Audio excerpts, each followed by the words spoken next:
Isang umaga sa Korean Police Station, pinakita rito si Woo Jin-chul, at kasalukuyang nasa 4th year bilang criminal investigator. Samantala, sa pagbalik ni Jin-chul at ng junior officer sa loob ng opisina, ay nakita nila ang mga takot na grupo ng mga lalaki. Wika ng isa sa mga lalaki, sa nanginginig nitong boses, ay isang halimaw ng mga anino ang lumabas mula sa lupa at sinabihan siya, na kung hindi siya susuko sa mga pulis, ay mamamatay siya sa loob ng 24 hours at magsisisi dahil nabuhay pa siya. Makikita sa mukha nito ang matinding takot. Kung kaya't pasigaw nitong sinabi na ikulong na lamang siya. Tanong naman ni Jin-chul na kung ang sinasabi ba nito na kung lahat ba sila ay nakita ang shadow monster. Sumang-ayon naman rito ang tatlong sumukong kriminal. Tinawag naman si Jin-chul ni Investigator Kim at sinabi na ibigay na sa mga junior officer ang reports dahil pinapapunta siya sa meeting room. Sa loob ng meeting room, nagtaka si Jin-chul sa pahayag ng kanyang senior officer. Tanong nito na bakit gusto nitong pakawalan ang mga sumukong kriminal. Tugon naman ng kanyang senior officer na hinaan nito ang kanyang boses at baka marinig siya. Inulit ni Jin-chul ang kanyang tanong sa mahinang tinig. Wika nito na papakawalan nila ang mga iyon, ngunit obserbahan nila kung ano ang mangyayari pagkatapos ng 24 hours. Tugon ni Jin-chul na walang katuturan ang mga sinasabi ng mga lalaking iyon, dahil maaring high ang mga iyon at ang lahat ng mga nakita nila ay epekto lamang ng bawal na gamot. Wika naman ni Investigator Kim na negatibo ang resulta ng drug test at kahit ang National Forensic Services ay ganun din ang resulta. Kung sakali ang mga taong iyon ay walang ugnayan sa isa't isa, at pare-pareho ang mga statement, at kusang sumuko ay maaring patunay ng isang kakaibang pangyayari. Ang ibig sabihin ay kailangan nilang gumawa ng isang sitwasyon upang alamin kung may katotohanan ang sinasabi ng mga kriminal na iyon. Tumawa si Jin-chul sa sinabi ng kanyang senior officer na walang mangyayari, kailangan lang nilang isama ang isa sa mga sumuko at dalhin sa isang storage facility at obserbahan kung ano ang mangyayari. Mayroong mga magagaling na investigator ang sasama, kung kaya't walang chance na makatakas ang sumukong kriminal. At kung sakali na lumitaw ang halimaw matapos ang 24 hours kagaya ng sabi ng mga ito, ay mas mabuti. Samantala, sa storage facility, ay naroon na ang isa sa mga sumukong kriminal, panay ang iyak nito dahil sa labis na takot. Nagmamakaawa ito na wag siyang papabayaan dahil mamamatay siya. Tugon ng senior officer magbabantay sila, kung kaya't tinanong nito si Investigator Kim kung ilang oras pa bago ang 24 hours. Tugon ni Investigator Kim nang tiningnan ang kanyang relo na may 10 minuto pa ang natitira. Sa isip ni Jin-chul habang inoobserbahan ang lalaki na may kakaiba siyang nararamdaman sa paligid. Muling tiningnan ni Investigator Kim ang oras at wika niya na dumating na ang oras. Nakakabinging katahimikan ang bumalot sa loob ng warehouse, nang biglang ang takot na lalaki ay nagtaka kung bakit walang nangyari o lumabas na halimaw. Kaya tanong ni senior officer na kung gumamit lang ito ng ipinagbabawal na gamot o kung ano paman. Wika nito na magsalita na ito at tapusin na nila ang sandaling iyon. Biglang pinagpawisan ang lalaki at muling nakaramdam ng matinding takot, nanginginig nitong sabi na may nakita sila at 4 sila sa umpisa pa lang. Dito ay may naramdaman si Jin-chul na kakaiba. Kaya't sinabihan nito ang kriminal na umalis sa kinaluluhuran nito. Ngunit bago pa sila makakilos ay may lumitaw mula sa anino ng lalaki, at direktang inatake sina senior officer at investigator Kim. Tumilapon sila sa bakal na pintuan ng warehouse, sa lakas ng impact nila ay nawalan sila ng malay. Dito ay mas lalong natakot ang kriminal, nanginginig ito at puno ng luha ang mga mata. Makikita sa mata nito ang refleksyon ng nakatayong shadow monster na isang ant-type. Sa labis na takot ay natumba ito sa paanan ni Jin-chul at nais tumakas mula sa tatlong shadow monster. Gulat na gulat din si Jin-chul sa kanyang nakita, wika niya lumabas nga ang mga halimaw. Sa labis na takot ng lalaki ay sumigaw na ito ng malakas, dito ay inatake siya ng 3 halimaw, dahilan para kumalat ang dugo nito. Makikita na tila nagkahiwa-hiwalay ang katawan nito, dahilan para tumilamsik ang dugo nito sa katawan ng 3 halimaw. Tumilapon din ang dugo ng lalaki sa nooy takot na si Jin-chul, nanginginig man ay nagawa pa rin niyang makaatras. Nakita niya dito ang 3 halimaw na balot ng dugo, ang shadow monster na may anyong langgam, ay tila kumaway at mumiti sa kanya. Mas lalong nagulat si Jin-chul at naguluhan dahil sa pagngiti sa kanya ng ant-type na halimaw. Sa sinag ng maliwanag na buwan, ang 3 shadow monster na lumitaw kanina at pumaslang sa lalaki ay unti-unting naglaho sa dilim. Kinaumagahan, ay galit na galit ang chief officer sa nangyari, ang pagkawala ng kriminal ng walang iniwang bakas, at sina Investigator Kim at senior officer na nawalan ng malay habang nasa pag-imbestiga. Ibinaling nito ang tingin kay Jinchul at tinanong kung may naalala ito sa mga nangyari. Humingi ng paumanhin si Jinchul dahil kahit siya ay hindi rin nakakilos at nakita niya lamang ang kapwa investigator na wala ng malay. Kinaumagahan, sa Criminal Investigation Office ay makikitang abala sa pagre-research si Jinchul. Dumating naman dito ang isa pang officer at nagtanong kung ipagpapatuloy ba nito ang pag-self-reporting ng nangyaring insidente.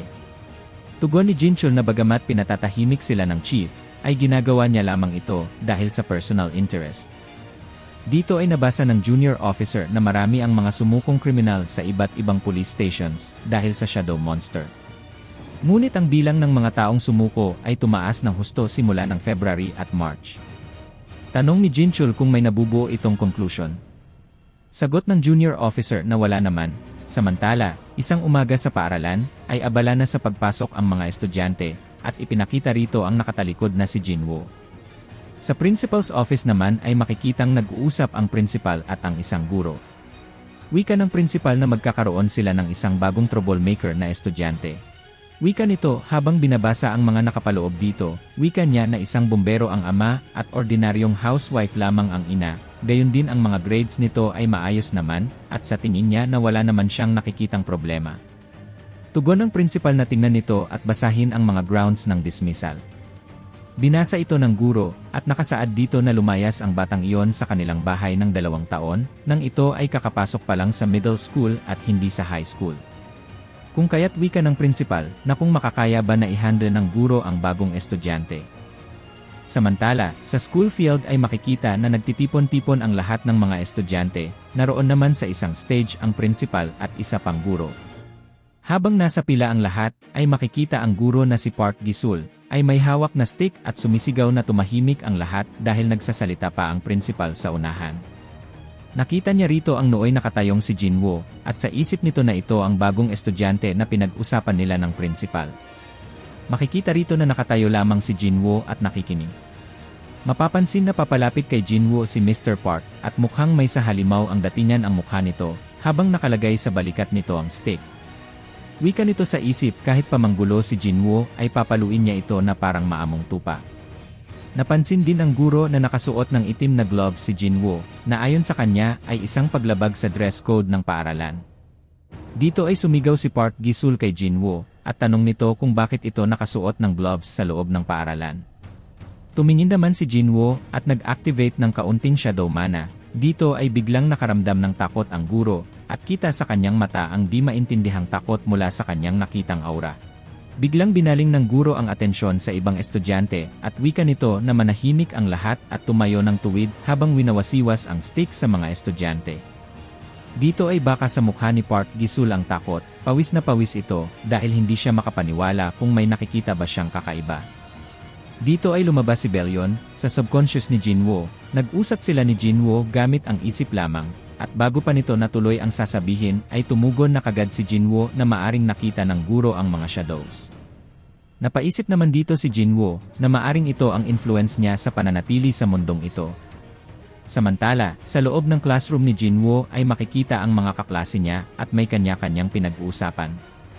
Habang si Jinwoo ay naroon sa kanyang upuan at nagbabasa, nang lapitan siya ng isa sa kanyang mga kaklase, nagpakilala ito bilang si Oh Yong-gil, na dati niyang classmates sa first year ng middle school. Di pa man natatapos ang tanong nito, na kung nakatira ba si Jinwoo malapit sa paaralan, ay binangga siya mula sa likuran ng iba pang mga kaklase, upang lapitan si Jinwoo. Inasar ng naka-red jacket si Jinwoo na kung anong special at nakasuot pa ito ng gloves. Asar naman ng isa pang estudyante, na bakit isang kamay lang ang may suot na gloves, usisa naman ng isa na kung meron ba itong tinatagong Black Flame Dragon or kung anuman. Tumawa naman ang isa pang lalaki, at nagpabirong asar na merong itim na tupa na nakatago rito. Kaya't pabirong hinamon ng mga ito si Jinwoo na hubarin ang suot na gloves, sa isip naman ni Jinwoo na kung papatulan niya ba ang mga biro ng mga ito. Dito ay lumabas sa subconscious realm ni Jinwoo ang naiinis na si Beru, wika nito na kung pwede ba niyang baliin ang mga paa ng mga ito, tugon ni Jinwoo na hindi maari ang request ni Beru. Kung kaya't mula rito ay dahan-dahang hinubad ni Jinwoo ng kanyang suot na gloves. Di maipinta ang mga reaksyon ng tatlong estudyante nang makita ang kamay ni Jinwoo. Angat ni Jinwoo ang kanyang kamay na wika niya sa kanyang isip ay sugat niya mula sa laban nila ng Dragon King na si Antares. Ayon kay Jinwoo na ito lamang ang tanging hindi niya napagaling. Nagsalita si Jinwoo sa apat na estudyante na bakit ganun ang mga reaksyon ng mga ito. Kung first time ba ng mga ito na makakita ng marka ng paso? Dito ay makikita na tila napahiya ang mga estudyante, wika ng naka-red jacket na napakaseryoso naman ni Jinwoo sa ginawa nilang biro. Dahil sa inis ni Beru, ay bigla itong kumilos. Sa subconscious realm ni Jinwoo ay pinipigilan niya si Beru na wag sundan ang mga estudyante, wika nito na ayos lang ang katahimikan. Ngunit nag-activate ng kaunting mana si Jinwoo at ginamit ang telekinesis. Dito ay pinatid niya ang paa ng mga estudyante na papalabas ng pinto. Bago pa ito tuluyang makalabas ay natumba ang mga ito sa koridor at napahiya sa mga dumadaan. Naguluhan naman rito si Beru sa ginawa ni Jinwoo, kaya't sa isip ay tumugon si Jinwoo na biro lang naman iyon.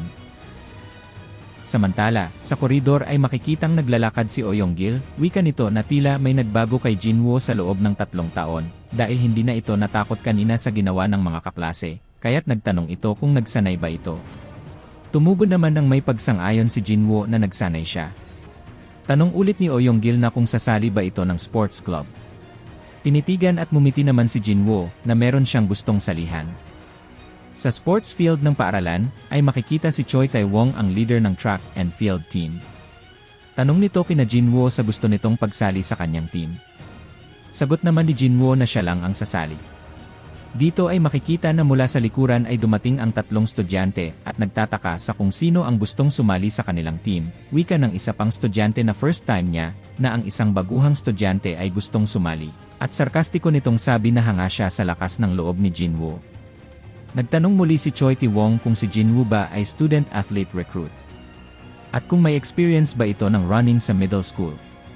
Tugon naman ni Jinwoo na hindi at wala. Sabat naman ng isa pang lalaki na lahat ng mga kasali sa team ay tanging mga scouted recruits lamang. Tugon naman ni Jinwoo habang pinipigil ang kamay na may gloves, ay dahil sa may gusto siyang makita at makaharap sa tournament. Di naman kumbinsido rito ang isa sa mga estudyante, kung kaya't pinigilan ito ni Choi Tae-won, wika nito na maaari naman, pero sa isang kondisyon. Itinuro nito ang isang nagwa-warm up na lalaki sa gilid ng track and field. Pagpapakilala ni Choi Tae-won na ito ang student athlete recruit, at ito ay pinaka-worst sa kanilang team sa nakaraang 2 taon. Kung kaya para makasali sa track and field team, ay kailangan niyang matalo ito sa isang running laps match. Pumayag naman dito si Jinwoo. Samantala wika ng isang estudyante, nasa unang tingin ay payat ang pangangatawan ni Jinwoo, at napansin niya rin ang confidence nito na umaapaw at mukha ng pagpapanggap. Samantala sa loob ng opisina ng mga guro ay naroon si Mr. Park Gi-sul. Nakaupo ito at tinanong ng isa pang guro kung ayos lang ito. Sagot naman ito na ayos lang siya. Ilang sandali pa ay tumayo na ito upang manigarilyo. Tanaw mula sa bintana ay nakita nito si Jinwoo na tumatakbo sa track and field at nauuna sa iba pang atleta ng running. Tanong nito na may halong inis sa guro ng track and field team ay kung ano ang ginagawa ni Jinwoo kasama ng running team. Sagot naman ng guro na kasalukuyang naka 20 laps na si Jinwoo at siya ang napagod kakanood kung kaya't umalis na muna siya. Sa isip ni Mr. Park Gi-sul, na sa pinamamalas ni Jinwoo ay mukhang mali sila ng impression na isang troublemaker ito. Ngunit oobserbahan pa rin niya ito ng maigi upang masagot ang di pagkakaunawaan. Ngunit tila may nakita at naramdaman siya daw aura si Mr. Park Gi-sul. Mas lalo itong natakot sa kanyang nakita, dahilan para mamutla ito. Nakita niya muli ang kakaibang aura mula kay Jinwoo habang tumatakbo. Wika ni Mr. Park Gi-sul na tila isa itong hallucination dahil hindi ito naniniwala sa kanyang nakikita. Nanlaki ang mga mata nito, namumutla at pawis na pawis. Lumitaw mula sa harapan ng bintana ang napakalaking si Beru at lumikha ng kakaibang ingay.